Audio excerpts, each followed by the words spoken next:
Hightower, Here. Pashard, DeToy, Present. Butler, Present.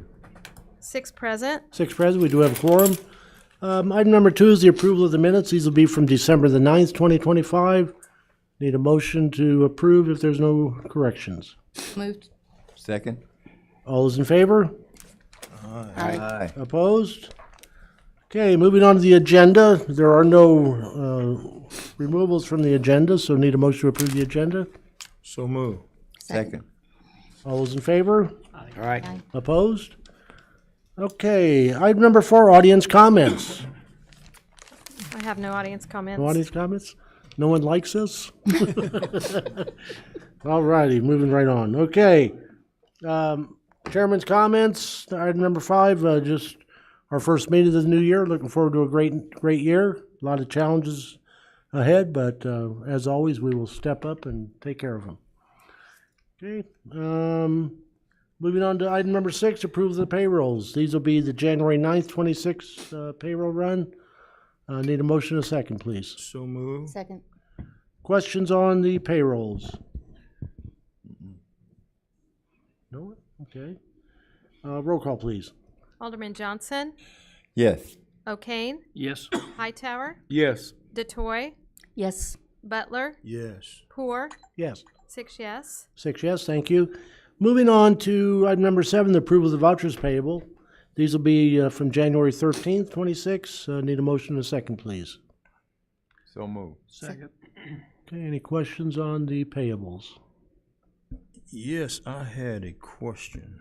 Okay, Okay, let me get my eyes here. I just have a question here about the one where we have home repair program. which page, Alderman Butler? Yes, on the vouchers payable. Yes, you scroll on down. I was just concerned about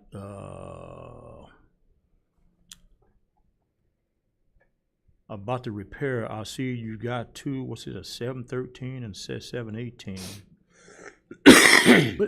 Do you know what page that's on? Oh, yeah, page 7, I'm sorry. Page Page 7. 7. Yeah, I was just concerned. I'm just still learning about these different 718. There is no page 7, sir. How come it ain't? Yeah, what is it right there? In between, in the, huh? 7. Page 7 Under- vouchers. Under man. vouchers payable. The vouchers. Oh, mine only goes up to page 5. Yeah, page 5. Keep scrolling there, man. Well, I go page 5 and then it goes to 8A. Huh? Do you have the line number? They're all numbered to the left. Do you know what line number you're looking at? Does it have a line number? No, it don't have a line The first number. column. The first column, the number in the first column. Oh, yeah, it's on down at the bottom there where it says IHDA Home Repair Program. And He's then on the you get- summary page. Next to the last line. Oh, on the summary page, okay. Yeah. And then I also saw the same repairs and stuff at, for $4,000 in payroll. And so, does that come out the same, one of those accounts there, the one that's up in the payroll? On the summary page, Logan? Yeah. Yeah, the $100 is that what you're referring to, Alderman? Yeah, $100, and then you got the one to 10,000. And, yeah, that's in the vouchers payable. And then when you back up to the payroll, you have it there as well. Yeah. And so what fund does that one come out of? So both of those are two separate IDA grants. Those are the home repair grants, Okay. and we do pay for administrative cost out of those grants as well. Yeah, right there. So everything comes out of the payroll, the payroll as well as the vouchers. Yeah, the They're all vouchers are project based, and we also request for administrative reimbursement from the grant as well for payroll. So two separate categories. Oh, okay. I see what you're saying now. I mean, I was getting kind of just wondering. Yeah. Alderman, the payroll is just to pay the folks who administer the program. A yeah, portion of right. the salary for the folks who administer the program. Yeah, and so isn't the vouchers the same thing? you know that you say you don't wrote the voucher to Yeah. receive the fund. Yeah, the summary, Somewhere to the pay. summary page is a total of, the summary totals all the payable line items. Okay. It's a summary of all the items that are listed on All the of the previous. items that's in the payroll. Right. Yes, sir. Okay, I feel you. In the payables and the payroll. Yeah. I feel you. Okay. I'll get it. Yeah, that's Is all that, I got. is that it? Anybody else? Yeah, that's all I got. Okay, roll call, please. Alderman O'Kane, Yes. Hightower, Yes. DeToy, Yes. Butler, Yes. Poor, Yes. Johnson, Yes. 6 yes. 6 yes, thank you. Moving on to item number 8, Public Transportation, Director White. 8A, we have a resolution approving the disposal of surplus equipment. Need a motion and a second, please? So move. Second. Okay, questions?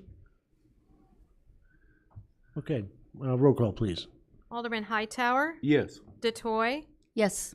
Butler, Yes. Poor, Yes, Johnson, Yes. O'Kane, Yes. 6 yes. 6 yes, thank you. Mayor, you, something? Yeah, so as we get into our items of information, I want to catch you guys up on everything that you've probably been seeing going on with Chris, because it's been fast and furious. So I want to give you a little bit of history of the relationship and then talk about what it is that our team has been doing and what we plan to be doing to try to help folks. So for those of you who aren't familiar, Chris is who we contracted with. So first of all, I want to be clear. There's 2 separate Chris organizations. It used to be one. Everyone thinks of Chris and they think the center down on Franklin Street, where they feed folks, where they have Meals on Wheels, where they have bingo, where they have community organizations or groups and stuff. Chris and Chris Transportation used to be one. Probably 7 or so years ago, they split into 2 separate organizations. The transportation organization became completely separate. Okay. Unfortunately, since transportation segregated out, the transportation portion has struggled. They've had several different directors, several different finance people, and it's been an ongoing challenge. But we contracted with them to provide our paratransit service. Paratransit is for individuals who cannot use traditional bus services, so they have to be picked up from their home and taken, for example, to dialysis or to a doctor's appointment and then transported back there from that place. Because we didn't have the proper equipment to do that, we've always, for years, subcontracted with Chris to do that, provide that service for us. A couple of years ago, we learned that there were some real challenges. At one point, they were behind almost 1 year in billing us for our paratransit services. So meaning that they hadn't taken any revenue from us. It made it difficult for us to do our reporting too, because we have to pay bills in order to properly report. Also, because we lost population, we used the DMT, Danville Mass Transit, it used to be called an urban service. Well, because we lost population in Danville and the surrounding county, they moved us to rural service. The state of Illinois says there can only be one rural transportation provider in the county. So Chairman Poore and Chairman Streben and I, with your blessing, went to the county and said, we would like to be the fiscal agent for this grant because we knew that Chris was having troubles. The executive committee nearly unanimously approved it, I think. Yep. And then when it went to the county board, they voted it down. That was in June of 2024. So all of that just to say we were working hard, the team and your fellow aldermen and I, to be proactive and make sure that we didn't end up in this place. Fast forward to November of this past year, we received a letter from IDOT, the Illinois Department of Transportation, which oversees all the transportation. Long story short, it said that Chris Rural Mass Transit District at that time could only prove 46% of their expenditures, that they had made excessive expenditures that were not permissible by the grant program, that they could not verify all of their payroll, and that their line of credit had extended from just at $300,000 to over $800,000. So the state was stepping in to override the county and make us the fiscal agent for the upcoming fiscal year, which would start in July of 2026. that's a good thing for us. However, we hadn't begun to work out exactly what that would look like yet. 2 Fridays ago, I got a call suddenly. Mayor Chris Rule Mass Transit District Board has voted suddenly and unanimously to completely dissolve their to suspend all transportation and to dissolve their organization. Now that put us in a world, our citizens in a world of hurt.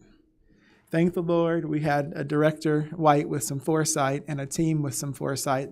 Immediately, they went to work to find out, to work with the dialysis centers in town to determine who was getting transported to dialysis by Chris, not only in Danville, but throughout Vermilion County.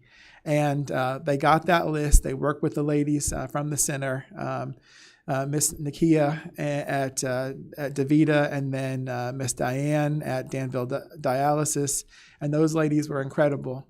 So because our team was quick thinking and worked together and proactive, none of those folks, this was on a Friday afternoon we got this notice. On Saturday morning by 5:40, they were getting the first person to their dialysis appointments. Thank you.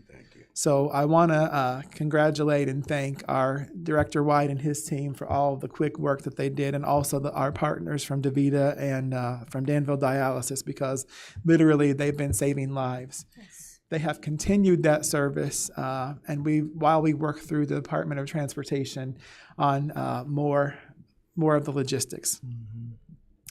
Mm-hmm. To make a long story short, not only did that put us in a lurch, because now we have to figure out how to provide our parent transit, which our team is doing, and we've actually hired 2 Chris drivers to come over and help us with that. But then that's left a lot of places in the county in a bad place. So I'll give you a couple of examples. WorkSource, many of you are familiar with that, up north on Vermilion Street.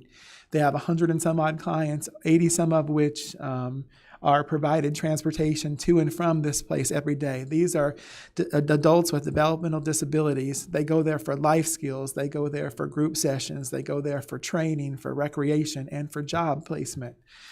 80 some of their people were without transportation. Now, some of their families have been stepping in to fill in the gap, and they have been providing the gap, but they can't hold on very long. We also have other partners, Community Action and Crosspoint Human Services, which are in desperate need because Chris also provided them those services as well for their clients. So we had a meeting with Director Schaefer, the director of IDOT. They are willing to provide us, currently we are provided with 65% of the funding from transportation from the state, and the rest is from federal and local funds. They are willing to move us up to 80% of the funding coming from the state, and then the rest would be from federal and local funds. They are also willing to transfer some of their, so they have a lien on all of the Chris vehicles. So technically the state owns the vehicles that Chris has. They are also willing to give us some of those vehicles as well to help us provide transportation for these folks. So all of that to say, we've had a lot of meetings, we have a lot of work yet to do, but we're headed in the right direction. I apologize, Chairman, I haven't even had a chance to discuss with you. I told you some of it, but not all of it, the last part. Anyways, to make a long story short, because we have people and organizations and families that are hanging on by a thread, normally we would bring all of those agreements to this committee first and then to take them to straight to council. Chairman and committee, if it be acceptable to you, we are working like a bat out of nowhere to try to get these together. With your permission, we would like to be able to bring these agreements straight to council next week. These include additional buses, the smaller buses from Chris, or from the state. So that's permission to move that to the full council. Many buses. So 5. Steve can give a little. So I'm gonna turn it over to the director in just a second to give you a few more additional details.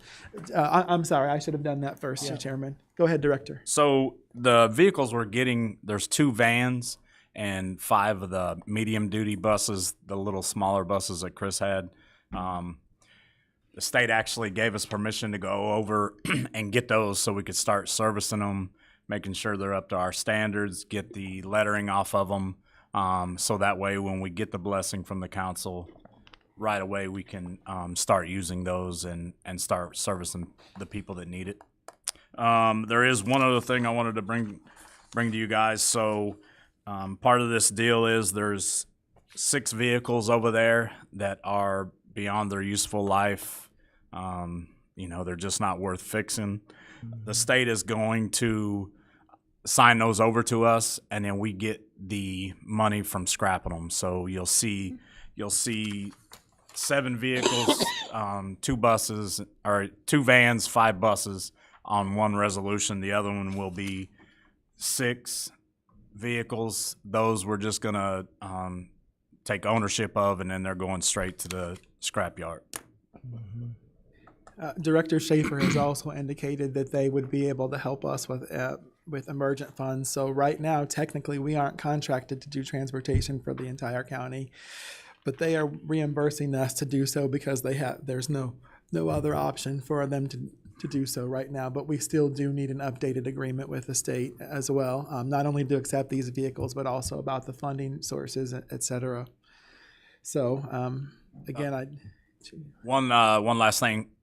Dave Schaefer will be here next Tuesday night to help answer any questions you may have.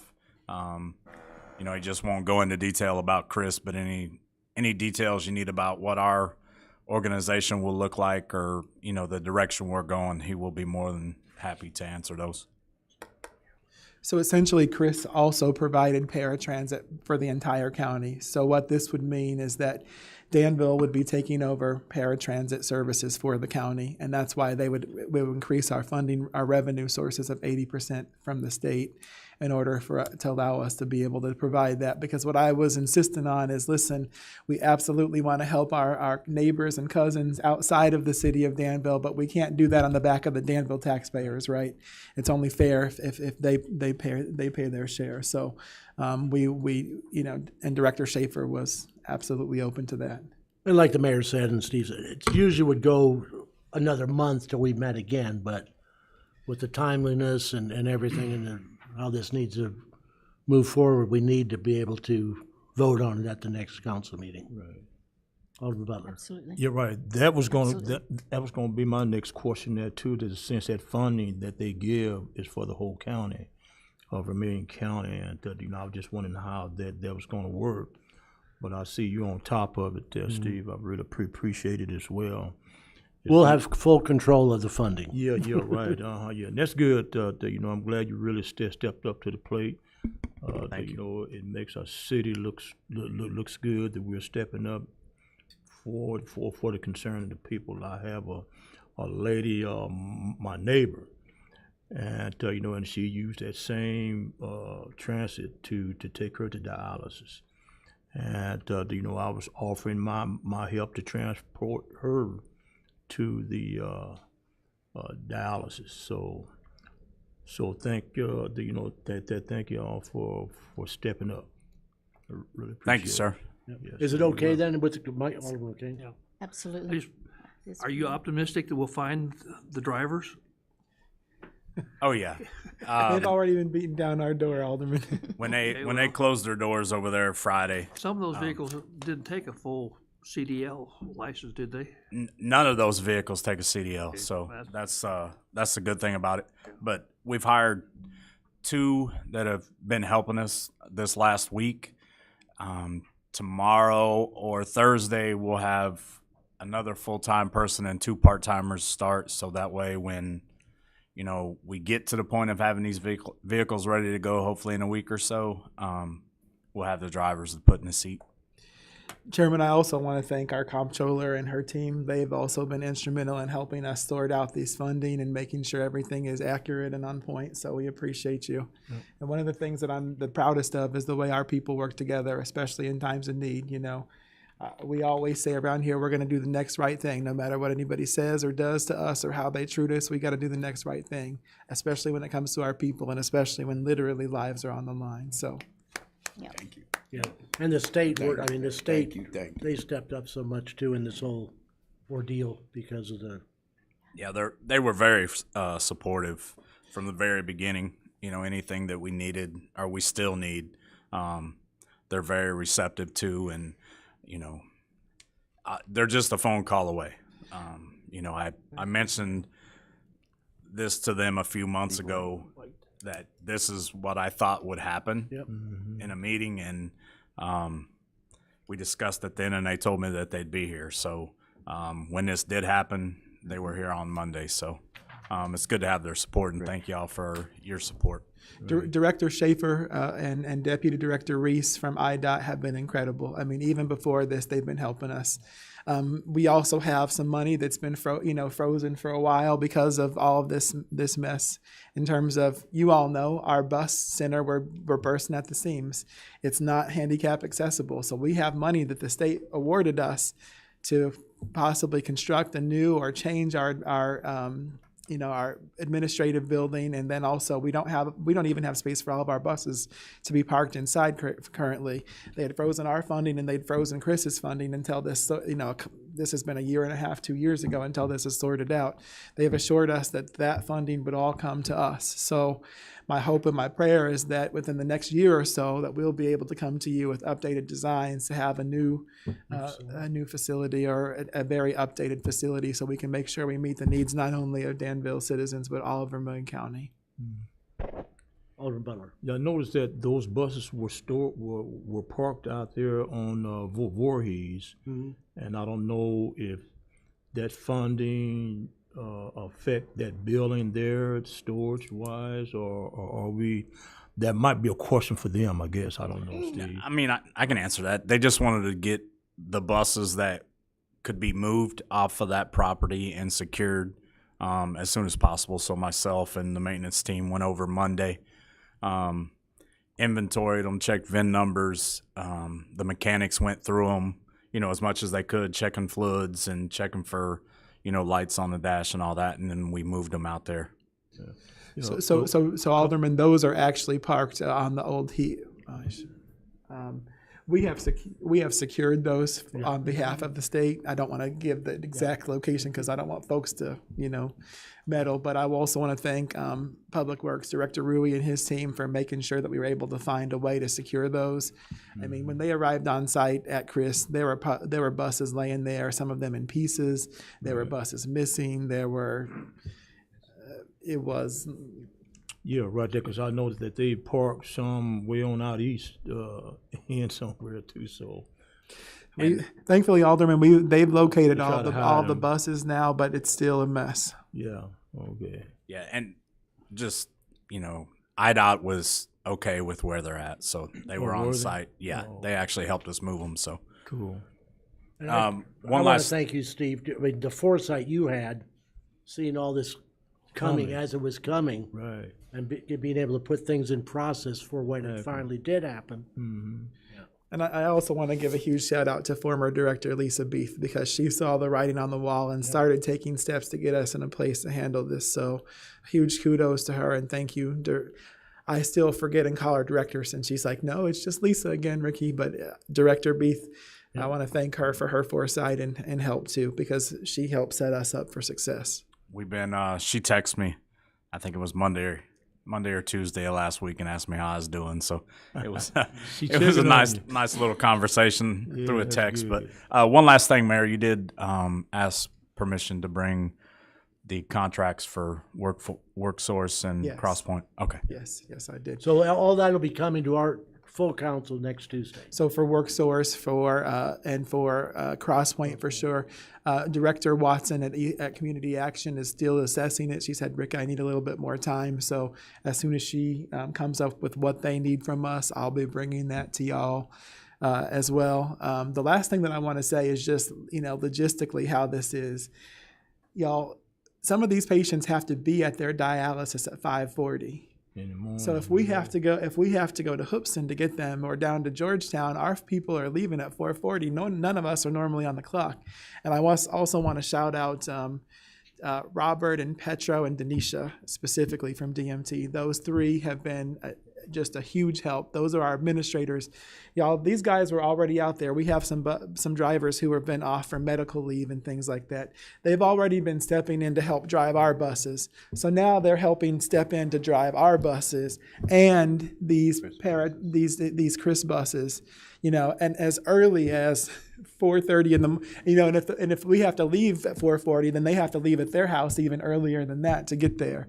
And I also just want to say again to the ladies at dialysis, to Diane and to Nakia, thank you, because they've worked with us to work on schedules. So let's say that we used to have somebody that needed to be there at 9 o'clock from Georgetown and somebody that needed to be there at 1 o'clock. Well, they've coordinated with those patients so that we can both go and get them for the 9 o'clock slot. That way we're not having to make 4 trips to Georgetown. We're only making 2 instead. So that's, again, just something that I'm proud of, not only of our team, but of this community. When there's a need, we rally together and make it happen. And it's not just our team, it's our partners out in the community too. Yep. Alderman Johnson, do you have anything? No. Okay. Anybody else? Okay, thank you, guys. I mean, this is a very positive move, and It's tough in the meantime, Chairman, especially for the DMT, but it's going to be good for our community long term. It's a challenge that we accept every day. So I got a great team. The mayor thanked them for me, but I can't thank them enough. They make me look really good sometimes. So they know that. But once again, thank you to you guys for the support. It's going to continue to come. This is a process. I would ask the people of the community, just give us some time. The phone's been ringing off the hook. We're trying our best. Hopefully a week to 10 days will be a little bigger, and then we'll continue to grow from there.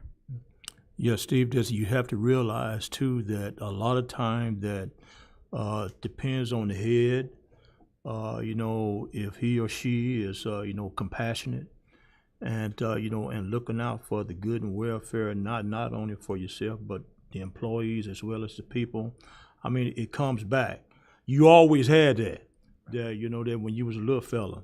Yeah, so and I admire that, of you, and right. And you still got it. Right. And so when people see that, I mean, so you'd be surprised of the effect that it has on them. Right. And in church, we got ushers. Right. I mean, the ushers are the one that impact that person that's coming in for the service.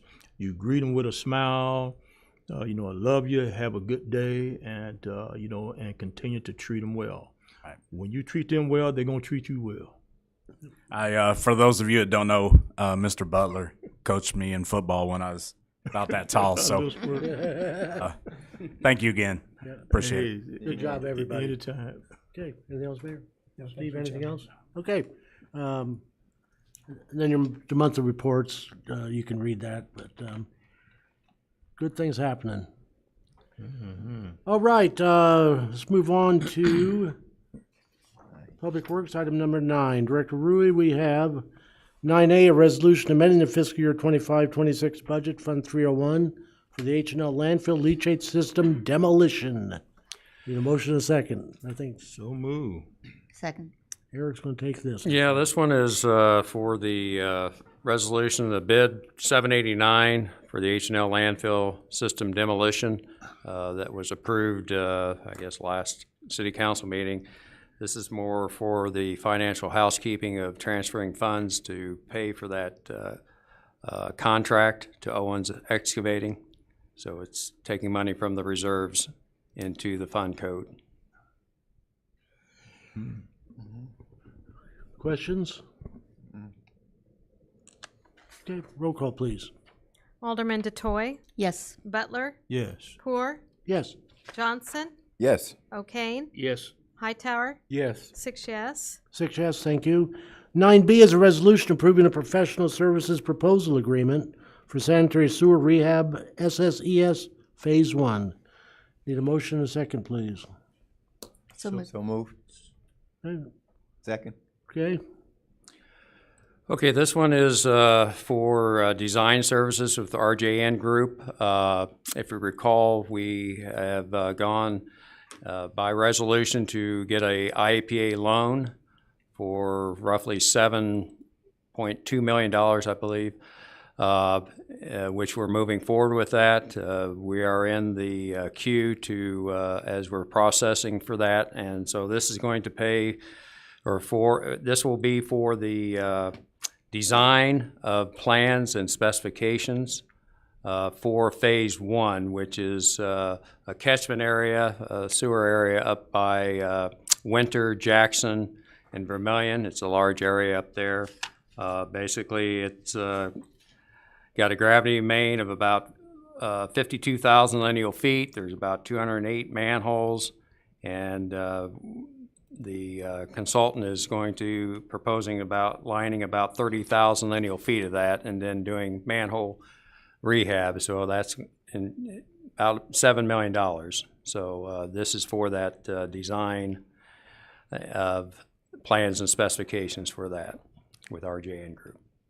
And that's phase 1 only, right? That's just Phase 1 of the 5 phases, yeah. And There's a map in your packet shows the 5 different phases. yeah, it's Exhibit D, and this all came about from, as it states in the resolution, back in 2021, we did a sanitary sewer evaluation survey for the 4 areas, and we prioritized those, and this is what you see in Exhibit D there, those 5 areas that over the next several years, as we go through and get the funding, we'll do the sewer rehabilitation. This basically is 20% of the city's system that you see there. And you see the total estimated cost of the whole project, which is probably going to increase quite a lot in the time it's all over with. Yes. Questions? And so this cost includes the professional services as well? That's the design and, Yes, this is just the $298,600 is for the professional services. Yeah. And it don't include the work? Just the design. Yeah, I know. Yeah, I know it doesn't design. I'm thinking about the work. Jesus. you get a shovel for that amount of money. Yeah, man, that's true. I'm in the wrong business, man. Yeah, I was just gonna say. I mean, I think the overall total cost is $7 million for this phase and $25 million over the 5. So, yeah, this is gonna be a big chunk of it, though. Yeah. Right. And this is also the one that we're pursuing, IEPA low interest loan program, which has potential for capital forgiveness, which reduces typically how their principal forgiveness program works. It's kind of like a reverse grant. You know, we commit, they say we'll give you a loan, but you don't have to pay 30% of it back if you're awarded this thing through the IEPA. So we are continuing to work with RJN as our consultant to pursue that IEPA low interest loan program as well, with potential for 30% capital forgiveness on that total of $7 million. So effectively $7 million could be more like $5 million for the city is the hope. Yeah. And so this is beyond our scope of engineering capacity that we can't do ourselves. Yeah, they're gonna, for us to get this done in the time that they're gonna do it, it would basically be all hands on deck for our whole engineering team for the duration, which we can't really afford to do. Okay. And maintain other stuff too, right? Correct. Like that would be sit everything else down, pick this up only. Right. Okay. Any other questions? Roll call, please. Alderman Butler, Yes. Poor, Yes. Johnson, Yes. O'Kane, Yes. Hightower, Yes. DeToy, Yes. 6 yes. 6 yes, thank you. 9D is a resolution authorizing an intergovernmental agreement between the city of Danville and Vermillion County for the lease of city parking. Chairman, I believe you missed one. I did? Oh, yes, I did. I already scratched it off. That's why. Got ahead of myself. Yeah. Okay, how about this then? We do Resolution C. Okay. Authorizing a grant application to the U.S. EPA for the Brownfield Community-Wide Assessment Grant. Need a motion second on that? So move. Second. This is Logan's time now. It's my time. Yeah. So this resolution is for the seeking authorization to apply for the U.S. EPA Brownfield Assessment Grant. The grant allows for Phase 1 and Phase 2 environmental assessments of properties which the city does for essentially every commercial property that is investigated and bought. But this allows for the city to partner with private businesses and provide those assessment dollars for them to do this themselves, which all of them do prior to getting financing. It's typically a requirement for a bank. To give you two really good examples on how these funds have been used in the past, the last grant that was awarded was in 2017. We have applied since and have not been successful. But the Carl redevelopment project, there were 2 properties that were assessed with these dollars and remediated with these dollars. So that helped get the Carl Medical Campus project going. And then another big one that you're all aware of that's currently ongoing is the First Farmers Bank, the Fonders Dry Cleaners, Vermilion and Fairchild site. That was started with these grant dollars. It roughly paid for about $80,000 of assessment on that parcel. So this grant allows for up to $500,000 in awards, and 30% of that can be utilized for planning services. And I have a lot of big ideas for plans. So we think we have a really good application this year. We're really excited and just hopeful that we're awarded this time around. Alderman O'Kane? What's timetables on something like this? How soon will you hear it, and how soon do you have to have something done? This is slow. US EPA will not make award for this grant until the fall of 2026. And the grant making process after that likely won't occur until 2027. Yeah, it's a very slow process. The last grant that we had, assessment grant, was the 2017, and it was a 3-year grant program. So we suspect to be utilizing these dollars over 3 years. I don't think it'll take us that long to spend $500,000 if awarded that much. But yeah, it's quite a political grant application.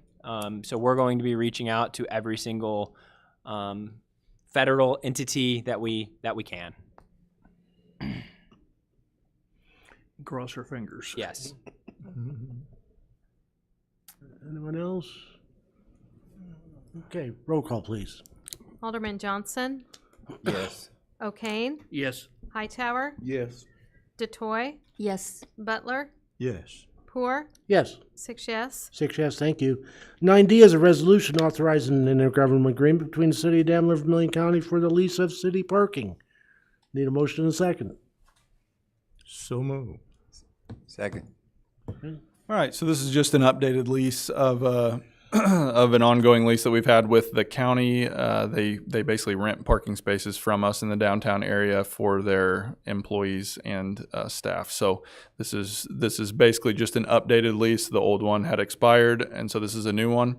They do pay us for those, the rental of those spaces, and those payments go straight into the funds for us to be able to maintain these parking lots. So kind of works for everybody. So This is a 20-year? 5-year. 5, okay, so where did I see 20? I see 20 somewhere, or am I imagining things?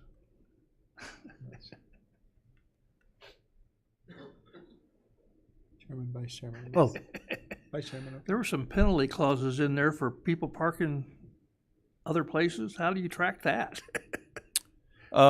Those are basically complaint-driven tracking. Complaint driven, okay. oh, fine. Yeah, I got a question as well. I had an incident. Oh, that's right. So, So, conversation. The guy told me that they own that lot. That's the lot where it's being rented, I suppose, there from Vermilion County, across from the Woodford. That lot there. So we don't own that lot. I'm not sure if they rent it from someone else, or I just know that we don't own that lot that you're speaking about. Yeah, okay, that because I was parked there and guy came out of the store and is that General Refrigeration? and told me I couldn't park there. Yeah.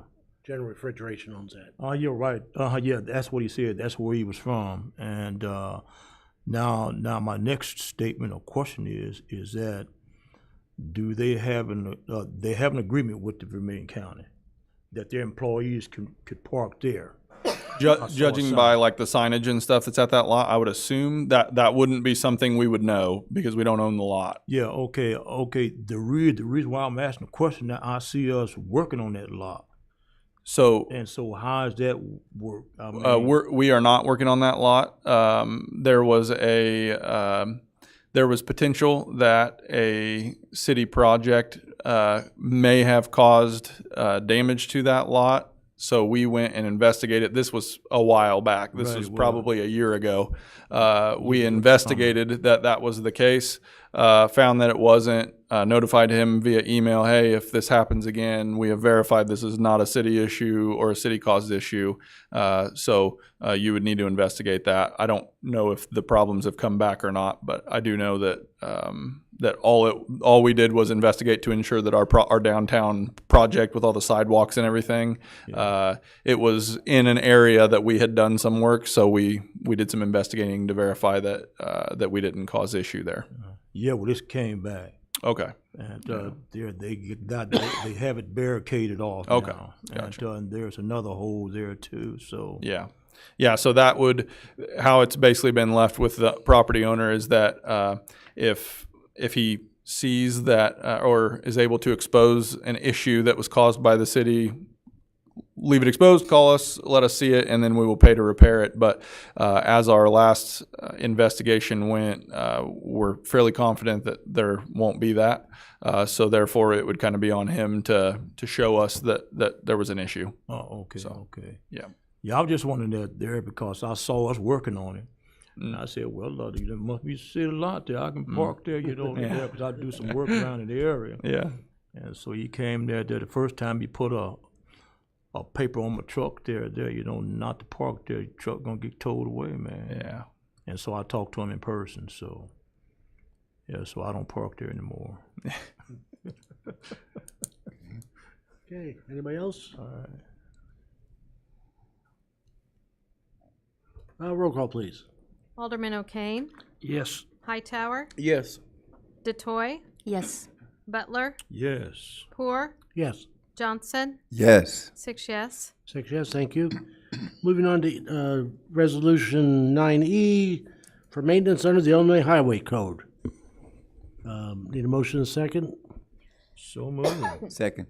Okay, I'm going to take this one. Okay. So this is our annual pavement maintenance program, seal coat, cape seal, joint and crack seal, all that fun stuff. The city's, my understanding of this, city's really kind of thrown their efforts behind this to kind of preserve our pavements that are in good shape and keep our overall network really good over the last 5 years. And, as I dug into this more, being kind of new here, is like it's being impactful. Our global roadway network from 21 to 24 has actually increased 2 points, which statistically by pavement condition modeling, it should be going down based on our money, not up. So it's a good sign that we're doing good things.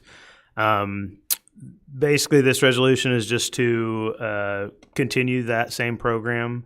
Seal coating, a large portion of streets. We've included a couple maps for the roads that we intend to seal coat this year, and a second map for the roads we intend to cape seal, which is a more advanced treatment where we're doing a seal coat and a microsurface to have an improved overall surface that lasts closer to 7 to 10 years rather than the 5 years-ish that a seal coat is going to keep us lasting. We've also updated our annual 2026 press release regarding our road improvement plan. As you can see on there, we're doing about 10% of our roadways every year are getting some kind of either pavement maintenance, treatment, or capital rehab, which is a great thing that we're committed to and keep doing. I guess part of this is the formality with the state motor fuel tax funding is we have to pass a resolution that then we send to the state to let them know that we're planning to spend these funds on this intended purpose. So we have to come annually to appropriate the state motor fuel tax funds that they distribute to us as a municipality. questions? I got a question. Yeah, so these streets that you're going to seal coat, is this one that's in the red? Yes, sir. Okay. Yeah, 'cause I think I see a street here to where, I mean, it didn't have no seal coat on it, so I don't see it on this list. Yeah, I'll get back with you later. Okay. Yeah. Yeah, feel free to reach out if you guys got questions or seeking understanding on this for sure. This is that exciting time of the year that we get to announce what roads we're touching this year, so that Right. the residents can be excited about it.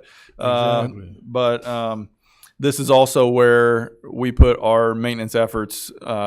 This list also controls where we put our maintenance efforts on the operation side of things, where you'll see the city crews out where they're putting asphalt down on the edges of the roads and stuff, and then they'll come in after we get done with that and do the seal coating here. So this is a really good joint effort that we have definitely reaped the benefits of in Public Works. So something that used to take us a really long time to get through because of how bad the roads were. We're now on our second round where we're coming back to those roads that we've already touched before and we've already done a lot of work on, and we're finding that the treatment that we're doing with the asphalt and everything's holding up very well. So the expense that it's causing it has greatly lessened, and now we're able to start shifting our efforts onto other things, other needs in the city now that we're starting to keep up. So preventative maintenance is definitely a way to save us money. That is for sure. You So got that right. Yeah, thanks, Dave, and for clearing that up there, because some people are still calling me. That gravel is still flying up and going on, and Yep. And I'm glad that we'll be able to take care of that, put that seal coat on it. And Yep. seal it And it's all done. if there is like a lot of loose gravel that people call about, feel free to forward them over to our Public Works office. And those are areas where we make sure we get out and sweep that loose rock up and that type of thing as well. So You're right. Yep. That costs a lot of times in the intersection. I mean, that pea gravel there, it has a tendency of want to, Yep. keep you sliding through the sign, Yep. Yeah, we've done a pretty good job in the last few years of really, I would say, helping contractors hone in on the correct amount of rock to put down, because obviously the more rock that goes down that's excess, the more efforts there are to sweep that up as time goes on. So, yeah. Yeah. And I remember a time where we didn't even have a crack seal program. Right. And those roads went, thank gosh, this getting them sealed, getting them the cave sealed, the tar and chip, building up the edges has made a dramatic increase in the quality of our roads. Yeah, man, you're telling your age, Mike. Yeah. Some guy told me he was older than me, and I said, "No, you're not." And he says, "I am too." He told me his age. I go, "Oh, you need to add a few more years onto that." To get where You're I right am." there. You proved me wrong. Okay, roll call, please. Pardon me? Oh, Pardon me. I didn't see your hand. Twice. Oh, Okay, when you say reconstruction, there's no mapping or anything. What are we talking about? We just doing the corners, or we got areas that we're gonna do? Yeah, there's the one reconstruction segment is Boiling Springs Road in our capital plan. It's basically coming towards the tail end of the design, and we'll probably move to bid that this year and build and reconstruct that. Okay, so, and we're bidding it soon. Is it all gonna be in the 26 budget or the, Yes. the 26, 27 budget or this budget? This budget. These will all go to bid probably in the next, well, that's not entirely true. The Boiling Springs one will probably go to bid definitely in this budget, and then the preventative maintenance, I believe, will also go in this budget. Okay. They will be constructed after the fiscal year turn I'm typically, not but used to seeing this stuff this early. understood. Well, we're going to keep trying to work to bring things earlier and more proactive as we keep getting better. It's no problem. It's just, it's just different than past practices. Understood. Well, we did it if you recall, we did it early last year, and we got a big leg up with the contractors, and we're able to get everything done early this this past construction It season. helps us a lot with our pricing, Vice Chairman. If we're Of course, you know, once they get a lot of work in their pockets, they raise the prices. And we were seal coating things quicker too, and earlier, so that it had time to Yep. work into while it was still warm. That had to have helped a bunch too. That's helped a lot on the sealing up everything. It also helps with the amount of loose rock there is. Just allows opportunity for everything to work in. So Okay. Anything else, Alderman King? no. Are you sure? Give you one more chance. Okay, roll call, please. Alderman Hightower, Yes. DeToy, Yes. Butler, Yes. Core, Yes. O'Kane, Yes, Johnson, Yes. 6 yes. 6 yes, thank you. We have items of information. Yeah, I'm looking to add on to the agenda for next city council meeting. This is all good news. Due to the timing that we're receiving budgetary numbers and design numbers, I'm seeking the Public Work Committee's blessing to apply for 2 more grant applications. The first being considered the Site Readiness Grant. As we've been working through the now public Heister project, the city of Danville was designing the extension of the Bowman sanitary sewer line all the way to terminate at the intersection of Bowman and Newell for that project.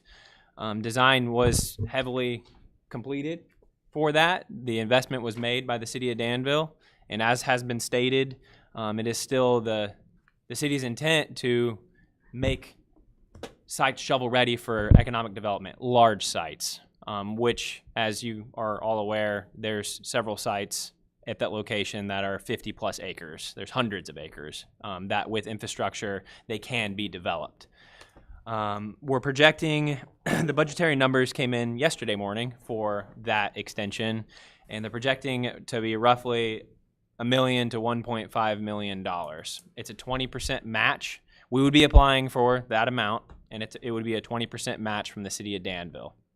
Okay, so not to exceed a $350,000 match for that grant application is what we'll be requesting for authorization to apply. Any questions for that one first? That's to get the 1.5. That's, yeah, Yeah. 1 million to 1.5. The consultant, their numbers are close, but we want to build in a contingency just in case. Right. Yeah. Yeah, I got a question there too there a little bit. Now, so we're going to continue to build, put that out there. Now, so you said all those acres. Those acres belong to farmers, or do they belong to the city? I mean, Yeah, you said they're privately owned. yeah, okay, yeah, because the plan is maybe that they're going to do some redevelopment. That is the plan. Yeah, focus on what the city of Danville rezoned from ag to I-2. There was 3 large parcels at that time. It's been several months now, but those were all rezoned to I-2 for this purpose. Yeah, okay. I-2 being general industrial. From agricultural. From ag, yes.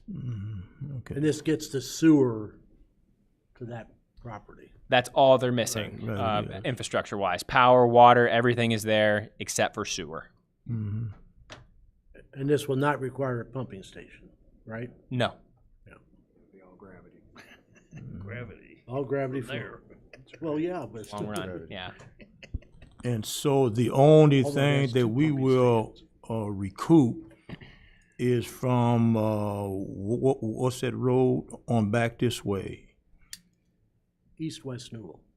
Yeah, West Newell. and Newell. Bowman. Yeah, from West Newell this way. Anything above? How far are we going? We just going on this side of West Newell. It would terminate essentially at the intersection. Yeah, at the intersection. Yeah. Okay. But then, Alderman, that would allow us to construct north of there too. If all the land to the north of there would be able to have extensions and branches off of it. That's the main reason to do this, so that we can construct both either north or south of there.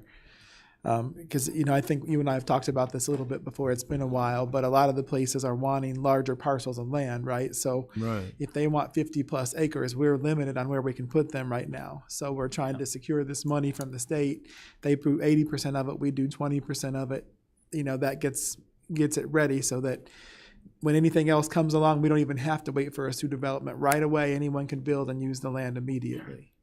Right, okay, and so if they build across West Newell, well, then we would have to get permission to go further with the sewer? I mean that because if we go across there, that's Bismarck, isn't it? No, they would, because the landowners would be able to determine if they want to construct sewer on their property or not. Right. So we wouldn't have to get permission from the municipality. No. But our right-of-way jurisdiction ends at that intersection on Bowman, where that's what makes this project, quote unquote, easier. Right, exactly, Yeah. right there, but. But it terminates there. You're right, it terminates there, but what if they want to connect? That would be up to the townships. And Would that be up to township? Yes. Okay. And then Alderman, then they would What I have was to pay alluding for to. using that, for connecting Right. into our line Right. too. So. You're right there. That's when we'll get some funding from, yeah. Yeah. Yes. Okay. There'll be people that say, well, why can't we just tap into the armory's sewer line that we ran out there? Yeah. And the reason being, It's a challenge. You're right, it would be challenging. It's federal. Right, exactly. Yeah. Ready for the next one? Yep. Okay. The next is a much larger grant opportunity. As you know, we've been working with PepsiCo, and the city currently has control and owns the former Heatcraft site. This is also development related. It's called the EDA grant. I'm seeking permission from you again to bring a resolution to apply for. We're estimating for a grant of $4 to $5 million.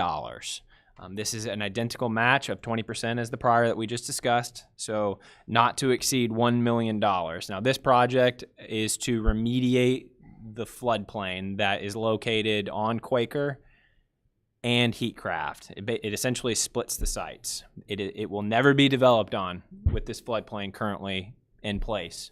So, Big ravine there, isn't there? In the back. yeah, in the back. So essentially what this funding will do will allow for close to 100 acres of developable ground with all the utilities already on site.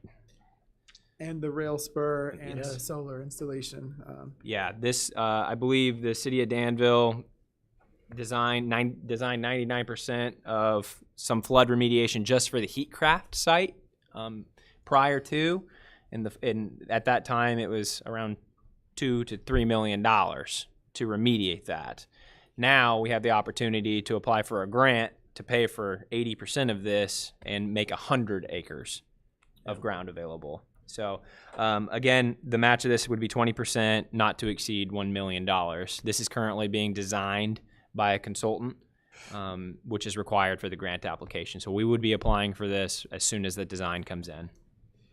And in talking with Director Richards from DECIO, the Department of Commerce and Economic Opportunity, she said that they're fully behind Danville in this, especially after the Quaker and Heister situations, that they're really rooting for us to be able to have these funds so we can make these sites ready. So I hope and I pray that if we do well and we submit a strong application, which I know Logan and Mumachu and our team will, that this will be a huge opportunity for us moving forward as a community.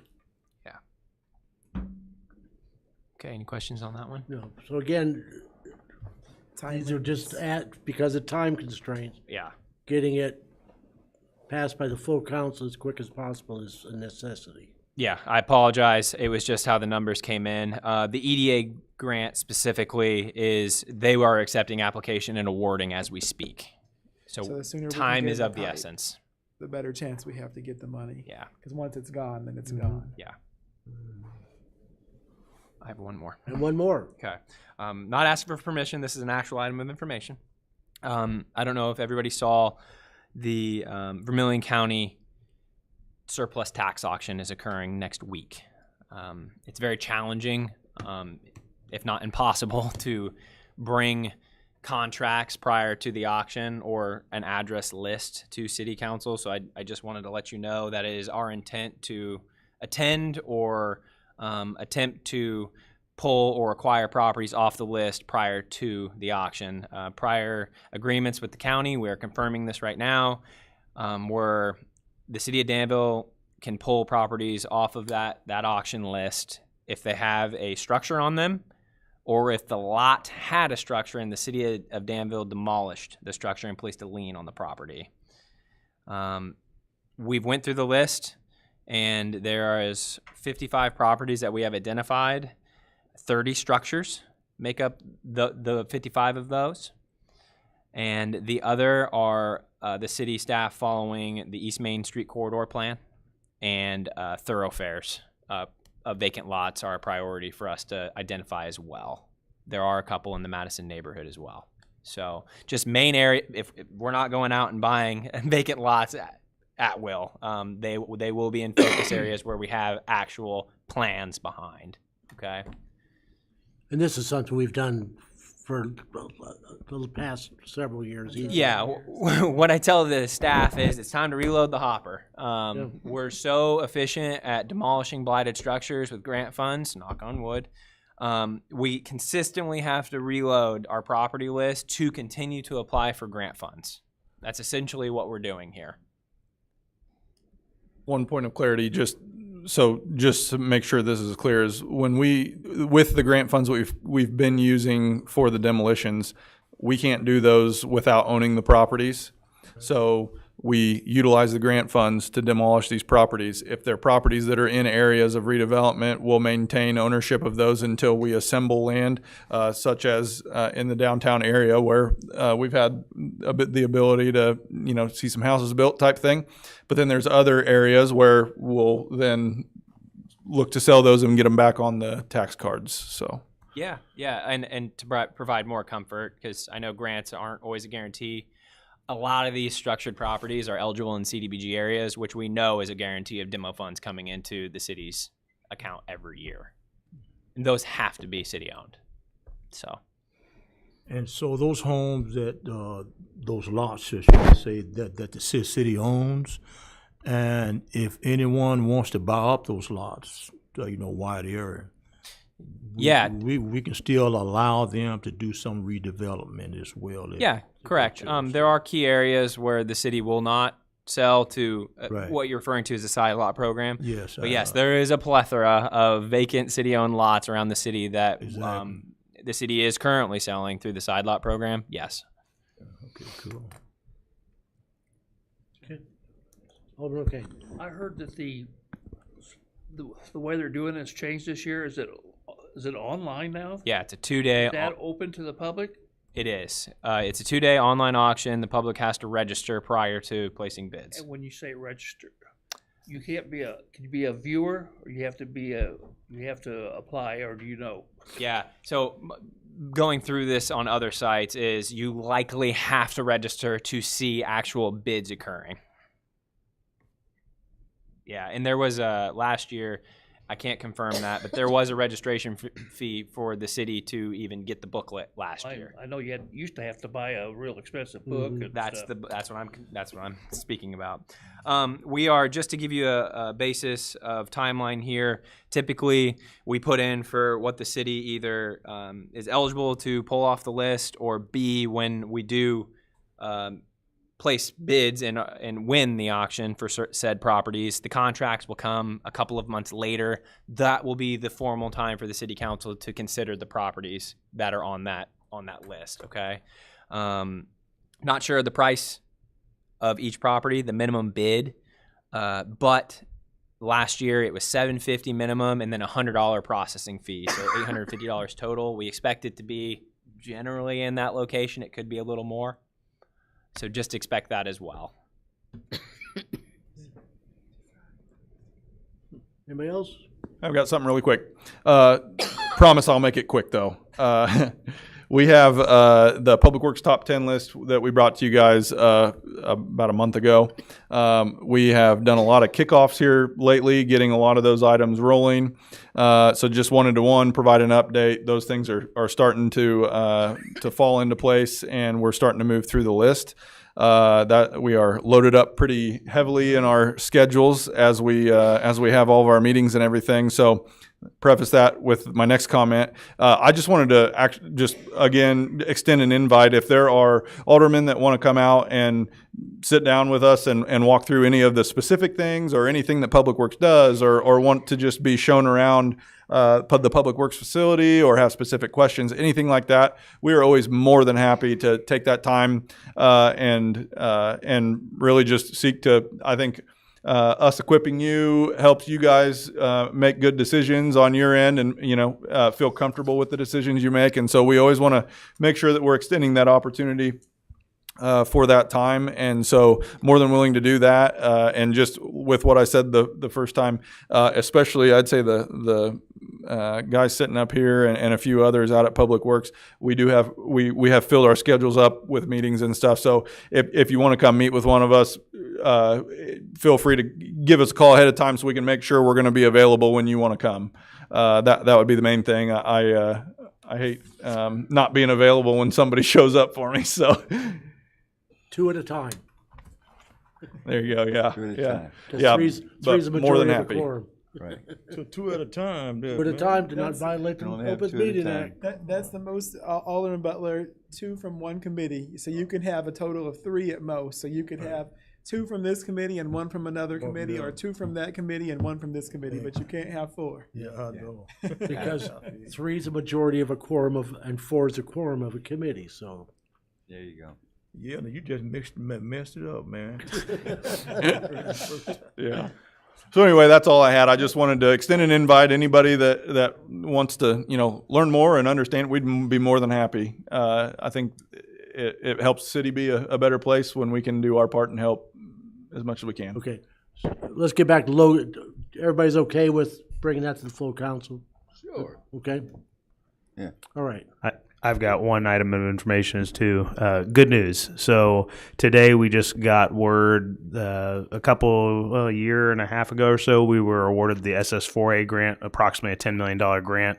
As far as the city of Danville, there were some regional updates within the county that they were doing some small things, and then we had funds to reconstruct Seminary Avenue and Bowman Avenue. Seminary from Bowman to Vermilion, and Bowman from Maine to the 74 interchange, effectively. The grant was awarded, and we were going through the contract negotiations, and we got contacted that said, hey, the new federal administration has a few flags with your award and application, so it kind of became this pivot, what can we do? We put our heads together, and one of their things was some of their trigger words were things like road diet, which was the suggested recommendation along Bowman Avenue, where we were going to put bike lanes in a 3-lane cross section rather than 4-lane cross section there. Effectively, what we did is we talked about it, and we committed to doing an off-street shared use path that would accommodate pedestrians and bikes, and maintaining the 4-lane cross section to alleviate any jeopardy with our money. And today we just got word that there's no issue with it, and we will still be receiving the full award and moving forward with the grant agreement to do roughly $12.5 million worth of major roadway infrastructure work along 2 of the big arterial roadways for the city, at a 20% local cost, 80% federal cost. Alderman Hightower, I remember you told me we get a lot of complaints about Bowman. This would coming up from the highway up, this would finally allow us to fix that. And Alderman Butler, I know you and I have talked about Seminary. This will allow us to get a big stretch of that all the way from Bowman to Vermilion. So it probably will not be this. It'll probably be 27 and 28 that those are constructed, but at least we know we can tell people finally the help is on the way. Yeah. Thank you. Okay, anybody else have anything? I already put my agenda away, Mayor. What did it- Closed session, Chairman, we don't need. Okay, everyone want to go closed session? No. No. Item of information, any Alderman have items? Anybody? Alderman Butler? Oh, yeah, item of information from the committee, you say? Yes, let us not forget the MLK service on Monday, the 19th, and as well as the march will be done maybe at 9:30, start at 10. And there will also be a service on that Sunday night at Antioch Church, right there on the corner of College and Seminary. And so everyone is invited. You know, Dr. King, you know, he gave his life for everybody. It didn't matter what the color you are, what have you. You're all invited. 6:30 or 6 o'clock Sunday, and the service Monday is at 11:30 at St. James. St. James. Yeah. Okay, Mills, Alderman Johnson. I have something on the committee members' comments. Yeah. Now, being a neophyte here, I'm kind of fragile in this area, but I just want to say what I have noticed. I have noticed that during the city council meetings, we always have a prayer. But for some reason, during these meetings and during public service meetings, we never have a prayer. And I submit to all of you that this city is standing in need of prayer. So I don't know why we don't have prayer for these meetings. So I'm asking you to think about that.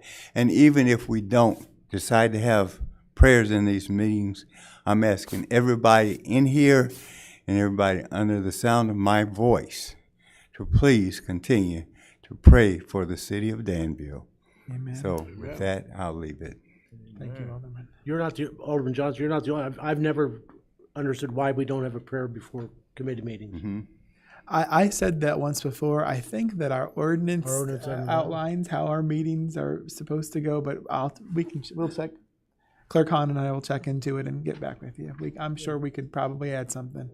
Okay. Yeah, I'm sure Rachel can fix that for us.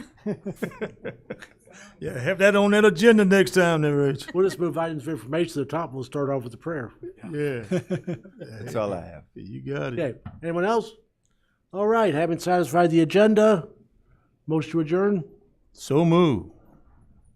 Is there a second? Second. All those in favor? Aye. Opposed? We are adjourned.